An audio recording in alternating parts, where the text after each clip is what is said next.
ரோபோலிக்ஸ் பகுதிக்கு உங்களை வரவேற்கிறோம் நேயர்களே. வணக்கம் ரோபோ.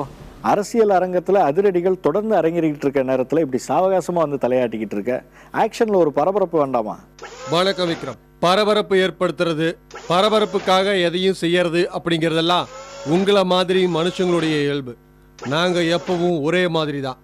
அது சரி, உணர்வுகளே இல்லாத மிஷின்களுக்கு பரபரப்புனா என்னன்னு தெரியும். வாங்கிட்ட போய் அதை கேட்டேன் பாரு. விக்ரம், தேவையில்லாம எங்களை இன்சல்ட் பண்ணாத. கோபம் மட்டும் வருது, அதுவும் ஒரு உணர்வு தானே? மனுஷன் பாதி, எந்திரம் பாதி, ரெண்டும் கலந்த கலவை நான். போதும் போதும், ரொம்ப ஓவரா பேசாம முதல்ல விஷயத்துக்கு வா. முரசு கட்சி குழப்பத்துக்கு என்ன காரணம்? எத்தனை தடவை சொல்றது விக்ரம், அரசியல்ல பேரங்கள் நடக்கிறது சகஜம். விலை பேசப்படுறதும் விலை போறதும், அதுக்கேத்த மாதிரி காட்சிகள் அரங்கேற்றமும் சகஜம். சரி, யாரு யார்கிட்ட பேரம் பேசினாங்க? யார் சொல்றது உண்மை? யாருக்கிட்ட பேரம் பேசலன்னு கேட்டா சொல்றது சுலபமா இருக்கும் விக்ரம்.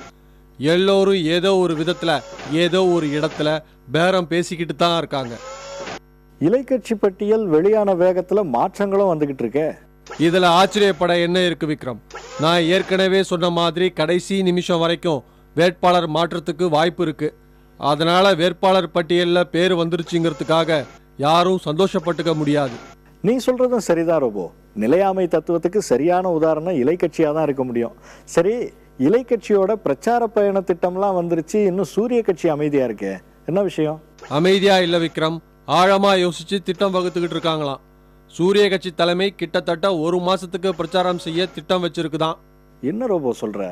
தள்ளாத வயசுல வேகாத வெயில்ல எப்படி இத்தனை நாள் அவரால் பிரச்சாரம் பண்ண முடியும்? பிரச்சார உத்தியே அதானே. இந்த தள்ளாத வயசுலயும் இப்படி ஓயாம உழைக்கிறாரே, நம்மள நேரடியா பார்த்து ஓட்டு கேட்க வந்திருக்காரே அப்படிங்கிற அனுதாபத்தை ஏற்படுத்துறது தான் இந்த திட்டத்தோட நோக்கமா. ஆடப்பாவமே, அரசியலுக்காக என்னெல்லாம் செய்ய வேண்டியது இருக்கு. பிரச்சார பேச்சுலையும் இது முழுக்க முழுக்க எதிரொலிக்குமா. இதுதான் என்னுடைய கடைசி தேர்தல், எனக்கு கடைசியா ஒரு வாய்ப்பு கொடுங்க. இத்தனை வருஷம் அரசியல்ல இருந்த எனக்கு இறுதி காலத்துல ஒரு வாய்ப்பு கொடுக்க கூடாதா அப்படிங்கிற மாதிரி பேச்சு ரொம்ப உருக்கமா இருக்குமா. அதை வச்சு அனுதாப அலையை ஏற்படுத்துற பொறுப்பு பிரச்சார திட்டக்குழுவுக்கு கொடுக்கப்பட்டிருக்கான். ஆஹா, கிளம்பிட்டாங்களா? அப்பனா இந்த தடவை சூரிய கட்சி நம்புறது அனுதாப அலையத்தானா? அனுதாப அலைய மட்டுமில்ல, ஆனா அதுவும் ஒரு முக்கியமான பிரச்சார உத்தியா இருக்கும் அப்படின்னு சொல்றாங்க நம்ம ஏஜென்ட்டுகள். சரி ரோபோ, இன்னைக்கு நம்ம நேரம் முடிஞ்சு போச்சு. மற்ற விஷயங்களை நாளைக்கு பேசிக்கலாம். நன்றி நேயர்களே.